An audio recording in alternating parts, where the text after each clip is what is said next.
जब मुट्ठी बधे धरणी पर आयो। Hello friends, welcome back to my channel. Friends, आज कथा का दूसरा दिन है, तो आइए चलते हैं कथा में और देखते हैं आज क्या खास होने वाला है।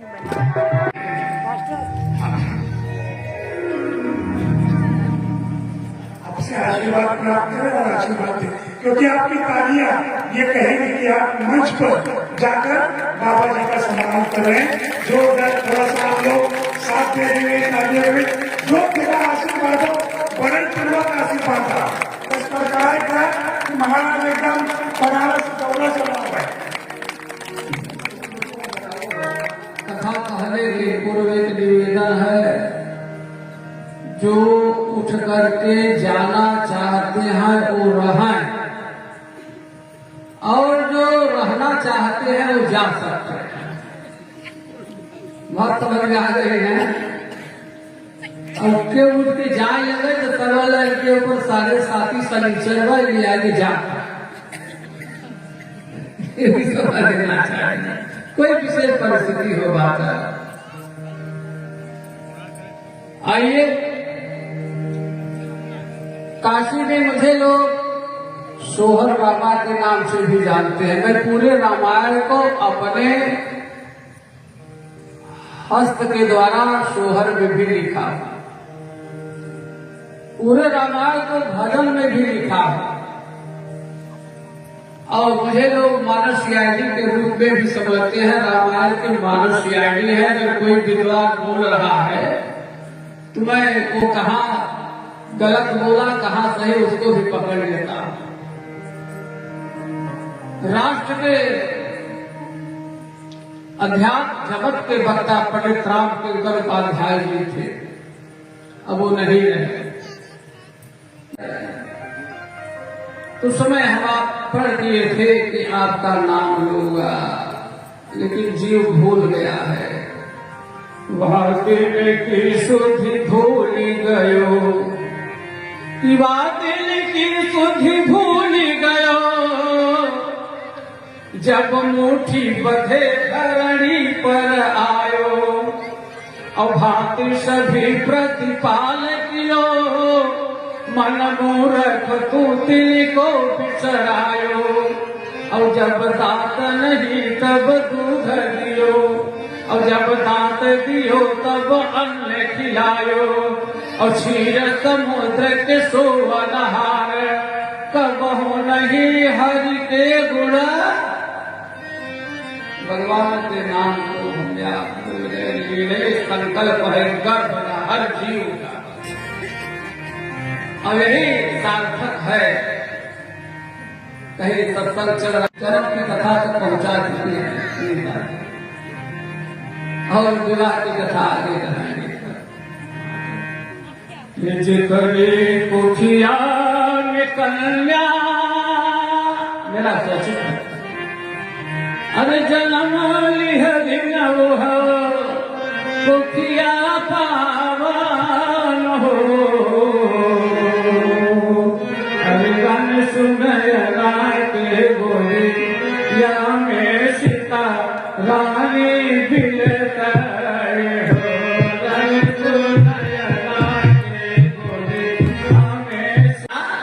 कि वह 4 काम पूरा करता है।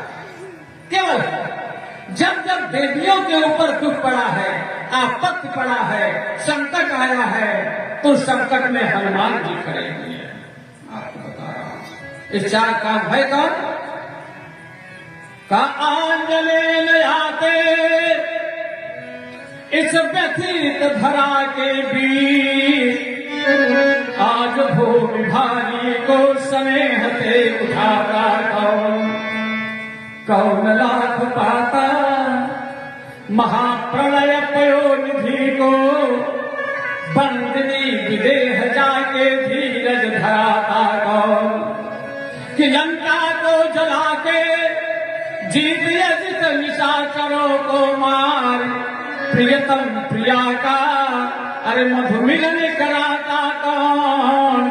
और राम गुण गायक बनाता कौन शीतल को। और प्रभु के प्रताप का पताका फहराता कौन। आज प्रभु का पताका को फहराने वाले वायुपुत्र महावीर हनुमान।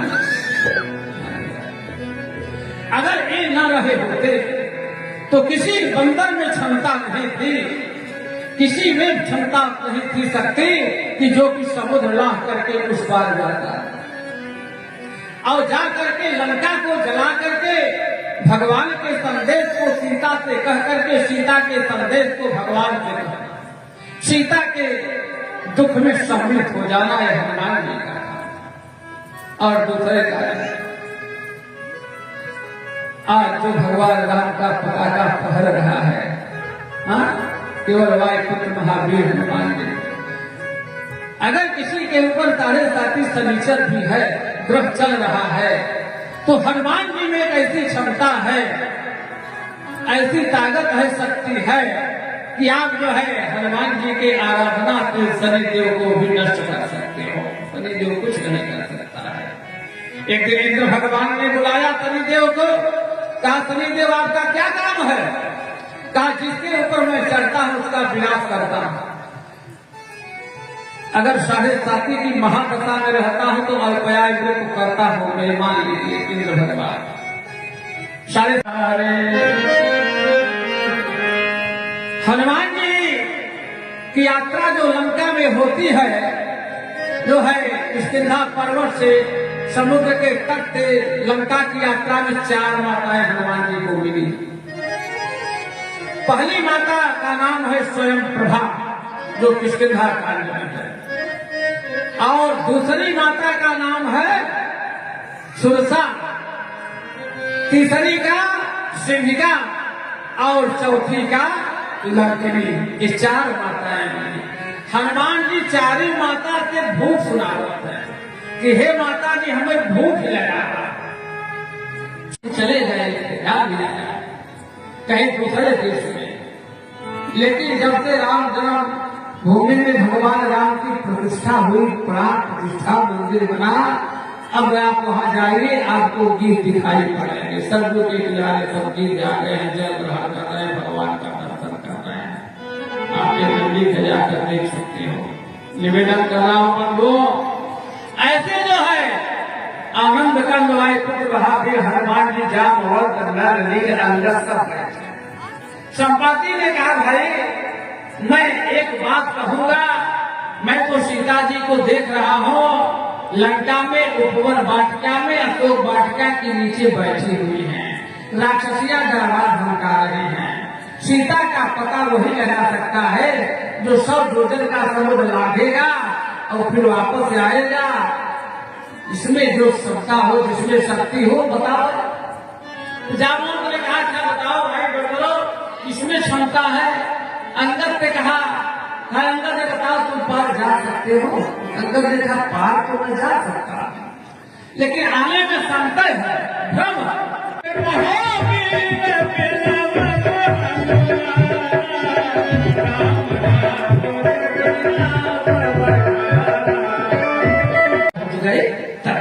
तो जहाँ पर भगवती जनक नंदिनी सीता बैठी हो, वहाँ की सुंदरता का जो है महानता बड़ा अधिक अद्वितीय वर्णन स्वामी जी करते हैं। इसलिए यहाँ पर भगवती सीता बैठी हो, तुलसी के बीच में जो सुंदरी देवी सुंदर को सुंदर बनाने वाली, इसलिए इसका नाम सुंदरकांड रख दिया गया। एक शायर ने जौनपुर के थे कवि, वो नहीं रह गए, उनसे हमारा मुलाकात हुआ, उन्होंने अपने मुक्तल में लिखा सब कुछ सुंदर हो, लेकिन एक चीज आपका सुंदर नहीं है तो आपको सुंदर हो। कौन?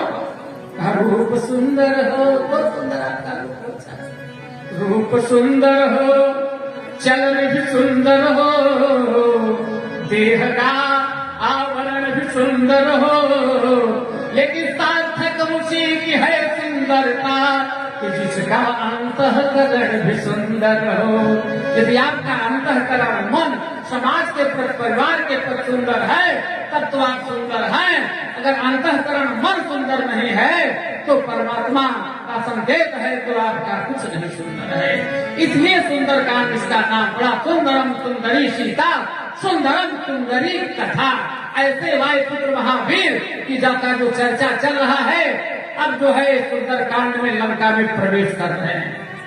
हनुमान जी समुद्र की ऊंचाई से उड़े, देवताओं ने सोचा लंका महारानी का विवाह होगा। विवाह की कथा जो है सम्माननीय सुनीता जी जो प्रयाग की पावन धरती से आए हैं आपको सुनाएंगे। समय से आप लोग आने का कष्ट कीजिए क्योंकि समय अब केवल 3 दिन और रह गया है। 12 तारीख को विशाल भंडारे का आयोजन और बाहर के कलाकारों को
आज राम कथा के दूसरे दिन में बस इतना ही। उम्मीद करती हूँ कि आज का वीडियो आपको अच्छा लगा होगा फ्रेंड्स। अगर आज का वीडियो आपको अच्छा लगा है तो लाइक कमेंट शेयर और सब्सक्राइब ज़रूर करें और बने रहें मेरे चैनल के साथ।